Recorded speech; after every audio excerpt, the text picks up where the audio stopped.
Salam dan bahagia, saya Rutma Parningotan, calon guru penggerak Angkatan 10 SMA Katolik Santo Fransiskus Asisi, Samarinda, Kalimantan Timur.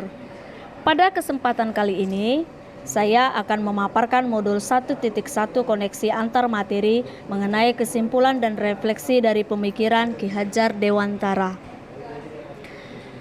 Pendidikan dan pengajaran adalah hal yang berbeda. Pendidikan pada hakikatnya adalah menuntun atau memberi tuntunan terhadap segala kekuatan, kodrat yang dimiliki anak agar ia mencapai keselamatan dan kebahagiaan yang setinggi-tingginya baik sebagai manusia maupun sebagai anggota masyarakat. Sedangkan pengajaran adalah proses pendidikan dalam memberi ilmu untuk kecakapan hidup anak secara lahir dan batin. Pendidikan menciptakan ruang bagi murid untuk bertumbuh secara utuh agar mampu memuliakan dirinya dan orang lain serta menjadi mandiri. Dengan demikian, pengajaran adalah bagian dari pendidikan. Ada pertanyaan pada modul ini. Yang pertama, apa yang Anda percaya tentang murid dan pembelajaran di kelas sebelum Anda mempelajari modul 1.1? Sebelum mempelajari modul 1.1, pembelajaran yang saya lakukan adalah pemberian pelajaran ke murid sebatas transfer materi saja. Ketuntasan penyampaian materi lebih penting daripada memahami karakteristik murid. Melihat murid dari sisi kognitifnya saja. Jika murid sudah mencapai KKM, saya merasa pembelajaran saya sudah berhasil. Murid adalah objek pembelajaran. Pada pembelajaran masih terpusat pada saya sebagai guru, yaitu sumber informasi atau teacher center. Kurang peduli apakah murid sudah mengerti terhadap materi pelajaran atau tidak. Lalu saya juga meminta murid hanya menghafal materi saja.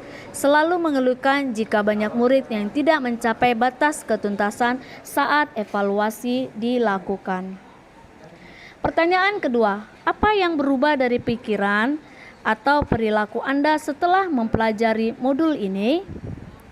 Setelah saya mempelajari modul 1.1 tentang pemikiran Ki Hajar Dewantara, saya menyadari apa yang saya pikirkan dan yang saya lakukan selama ini tidak tepat. Setelah mempelajari modul 1.1, saya menyadari seharusnya saya melakukan proses pembelajaran secara menyeluruh, yaitu menyangkut semua aspek pembelajaran, aspek afektif, psikomotor, spiritual, sosial, budaya, dan juga aspek kognitif. Murid sebagai subjek dalam pembelajaran dan guru sebagai fasilitator, di mana murid mempunyai kebebasan dalam berekspresi, mengemukakan pendapat, dan juga murid bebas untuk berkreasi. Guru harus ikhlas penuh kesabaran dengan segala ketulusan hati.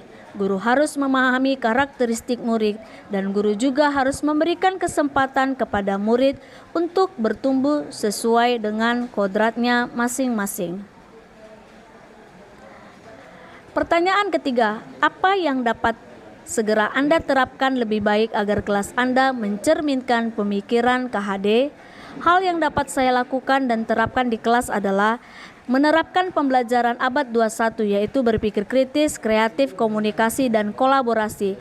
Juga merancang dan melaksanakan kegiatan pembelajaran yang menyenangkan dan melibatkan murid di kelas. Menuntun dalam kegiatan pembelajaran menjadi teladan bagi murid, baik dalam hal perkataan dan juga dalam hal perbuatan. Menjalin komunikasi yang baik dengan murid untuk memahami bagaimana karakter dan latar belakang murid.